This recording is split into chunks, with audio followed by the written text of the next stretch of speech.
इस वक्त की बड़ी खबर आपको बता रहे हैं। बनारस के गंगा इफ्तार पार्टी मामले में दोषियों को कोर्ट की तरफ से बड़ा झटका मिला है।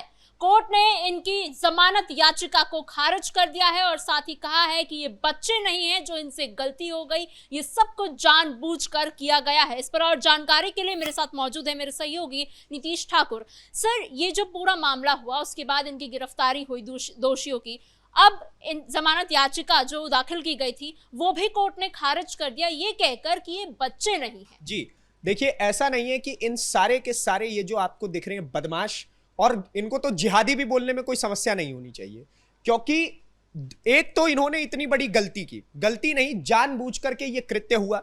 गंगा घाट पर पहुंचते हैं, वहां पर एक नाव वाले को पकड़ते हैं, उससे कहते हैं कि हमें इफ्तार पार्टी करनी है, तुम्हारी नाव पे नाव को लेकर को चलो बीच गंगा में। तो नाव वाला मना करता है कि नहीं, मैं नहीं जाऊंगा। उसको धमकाते हैं, डराते हैं और उसके बाद उस नाव में बैठ करके वहां इफ्तार पार्टी करने के लिए जाते हैं। और तो और वहां पर जो हड्डियां होती है चिकन के और बाकी चीजों की, वो खा पी करके उसी गंगा में डाल देते हैं। और उस समय पर जब वहां पर उस घाट के बिल्कुल ठीक नजदीक आरती हो रही थी, गंगा आरती, और ये सारा जानबूझ करके क्रिएट किया हुआ लगता है कि जानबूझ करके ये सारा कांड किया गया होगा। अब ऐसे में पिछले लगभग एक हफ्ते पहले भी ये कोर्ट में गए हुए थे और इन्होंने कहा कि जी हमें बेल दे दो। तो कोर्ट ने पूछा किस बेस पे आपको बेल दे दे।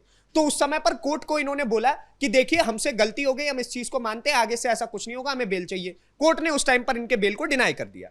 अब ये कल फिर पहुंचे थे कोर्ट के अंदर, ये पहुंचते और इस बार इन्होंने लॉजिक क्या दिया कि बच्चे हैं इनसे और इनसे गलती हो गई है तो इनको माफ कर दिया जाए, बेल दे दिया जाए, कम से कम केस आगे चलता रहेगा, जो भी सजा निर्धारित होगी वो तब की तब देखी जाएगी। इस पर एडिशनल डिस्ट्रिक्ट जज आलोक कुमार ने क्या कहा, ये काम जानबूझकर किया गया था, ये लोग कोई बच्चे नहीं है। और सबसे बड़ी बात तो ये है कि ये जिस घाट पर उन लोगों ने इफ्तार पार्टी किया है वो पचंगा घाट था और वो गंगा आरती का समय था जब ये लोग वहां पर इफ्तार पार्टी करने पहुंचे हुए थे।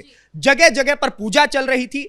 ऐसे में बीच धारा में इस तरीके का कृत्य करना गंभीर अपराध है। सर, इस बयान के बाद क्या ऐसा लग रहा है कि ये जो भी इफ्तार पार्टी का ये पूरा सीन था, ये सिर्फ हिंदू समुदाय को उकसाने के लिए किया गया था? बिल्कुल इसी प्रकार का लगता है, क्योंकि इन लोगों पर जिन धाराओं में केस रजिस्टर्ड हुए हैं वो सारी की सारी धाराएं भी इसी प्रकार की हैं।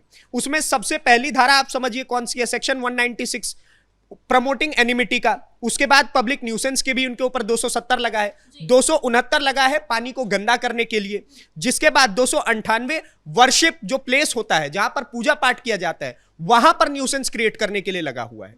उसके बाद 299 जानबूझ करके एक समुदाय को भड़काने के प्रयास में जो चीजें की जाती है, इस प्रकार की धाराएं इन पर लगाई गई हैं।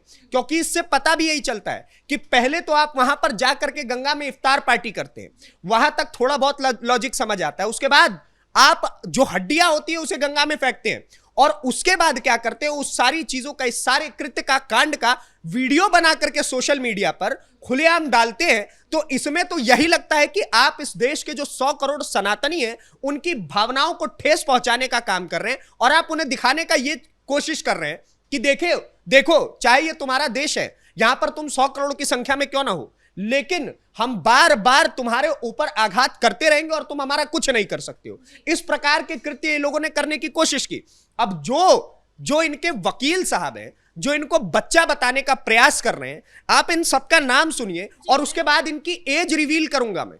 इनका उम्र जानिएगा कि ये कितने साल के, जिनको ये बच्चा बताया जा रहा है, जिन्होंने ऐसा घिनौना कृत्य किया है। सर, लेकिन सिर्फ वकील ही नहीं, ये कुछ इन समुदाय के जो मौलाना गैंग है उनकी तरफ से भी ये बातें आ रही हैं कि बच्चे हैं, गलती हो गई है, छोड़ देना चाहिए, बेल दे देनी चाहिए। आपने जिन मौलानाओं की बात की ना, अगर ये लोग जेल से बाहर आएंगे तो वही मौलाना इनको मंचों पर बुला करके अल्लाह की तालीम देकर के इनका सम्मान करेंगे। आप समझिए इस चीज को, वो सारे के सारे मौलाना, क्योंकि उनका काम ही है भारत के अंदर हेट्रेड फैलाने का। और अगर ऐसे नौजवान उसके शिकस्त में आ जाएंगे, उसके शिकार में आ जाएंगे, तो वो सम्मान करके ये बताने का प्रयास करेगा कि देखो इन्होंने इतना बड़ा कांड किया था, हिंदुओं की भावनाओं को ठेस पहुंचाया था। और इनके गर्दन पे हरी हरी कलर की पट्टियां दे दी जाएंगी कि देखो ये है इस्लाम के रक्षक, इस प्रकार की चीजें बताने लगेंगे वो मौलाना। और इसलिए अभी से वो लोग इनके डिफेंड में आ रहे हैं। नाम सुनिए, इसमें पहला नाम आता है आजाद अली का, आमिर कैफी, दानिश सैफी, मोहम्मद अहमद, निहाल अफरीदी, महफूज आलम, मोहम्मद अनस, मोहम्मद अव्वल, मोहम्मद तसीम, मोहम्मद अहमद अलियास रजा, मोहम्मद नूर इस्माइल, मोहम्मद तौसीफ अहमद और मोहम्मद फैजान और मोहम्मद समीर। अब आप समझिए कि इन सबकी उम्र कितनी होगी जिनको बच्चा बताने का प्रयास किया गया। सोशल मीडिया पर भी बच्चा बताया जा रहा है। इनकी उम्र 19 से लेकर के 25 साल तक के बीच में है सबकी उम्र। कोई भी 19 साल से नीचे का नहीं है और 25 साल से ऊपर का नहीं है।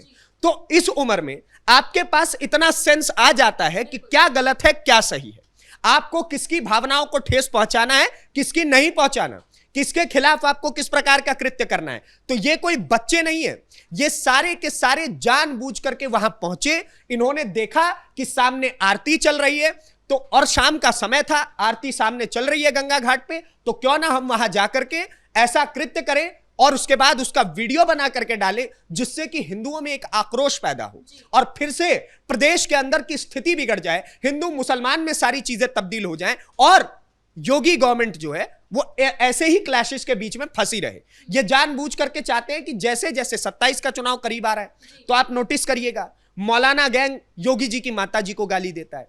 उसके बाद उसी मौलाना गैंग का जो सबसे सगा है AIM, वो खड़े होकर के बोलता है कि मस्जिदों के बाहर डंडे लेकर के खड़े रहो प्रशासन के लिए। और उसके बाद अब इस प्रकार की तस्वीरें आती है जिसमें हिंदुओं की जो वर्शिप प्लेस है, जहां पर वो पूजा पाठ करने जाते हैं, वहां पर हड्डियां फेंकी जाती है, चिकन के पीसेस फेंके जाते हैं। तो इसका क्या मतलब है? आप यही दिखाने का कोशिश कर रहे हैं कि हिंदुओं को बार बार आप टारगेट करेंगे और आपके खिलाफ कोई कार्रवाई ना हो, और जब कार्रवाई हो तो आप अपना एक ढोंग लेकर के बैठ जाएं कि ये सारे के सारे बच्चे हैं।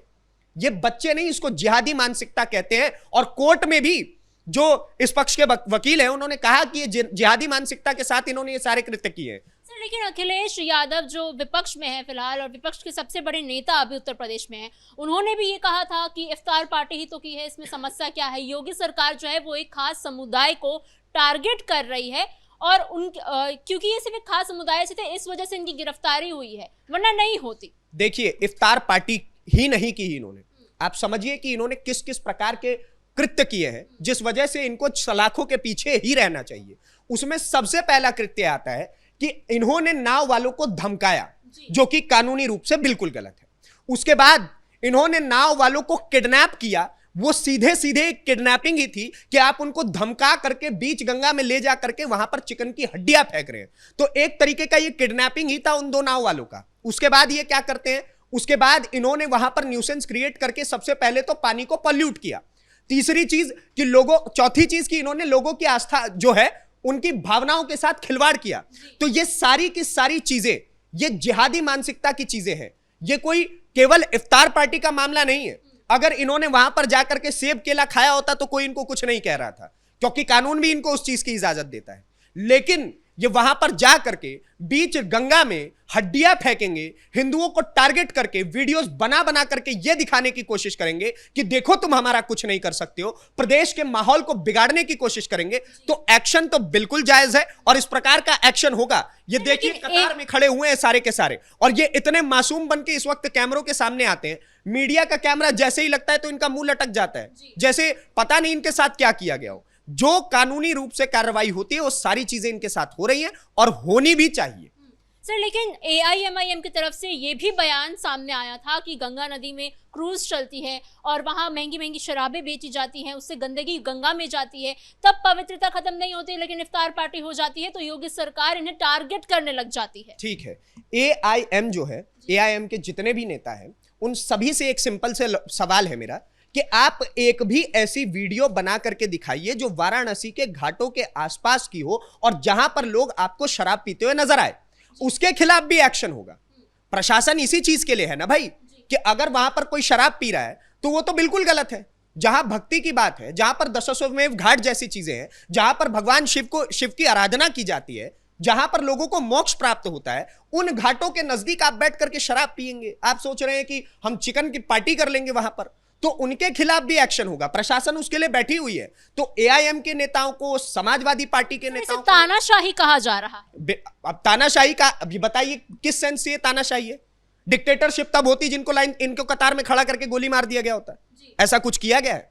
कानूनी रूप से कोर्ट के सामने इनको पेश किया गया, कोर्ट के सामने सारी हियरिंग चल रही है, इनके पक्ष के भी वकील सामने आ रहे हैं और दूसरे पक्ष के भी वकील सामने आ रहे हैं, दोनों में आपस में बहस हो रही है और जज अपनी चीजों को बता रहे हैं कानून के साथ।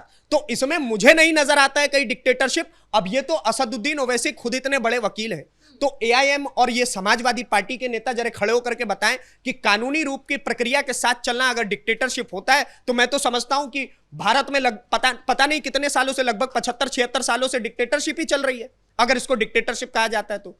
जी सर, इन तमाम जानकारियों के लिए धन्यवाद। कुल मिलाकर गंगा इफ्तार पार्टी मामला अभी थमने का नाम नहीं ले रहा है, लगातार इसमें नए नए खुलासे होते जा रहे हैं। साथ ही दूसरी बार ये इन दोषियों की जमानत जो है वो कोर्ट की तरफ से खारिज की गई है। ऐसे में देखना ये होगा कि अब आगे क्या और इसमें नए खुलासे होते हैं, क्या और नए इसमें मोड़ आते हैं। फिलहाल इस ब्रेकिंग में इतना ही। कैमरा पर्सन गुनार के साथ मैं समीक्षा तिवारी, कैपिटल टीवी, उत्तर प्रदेश।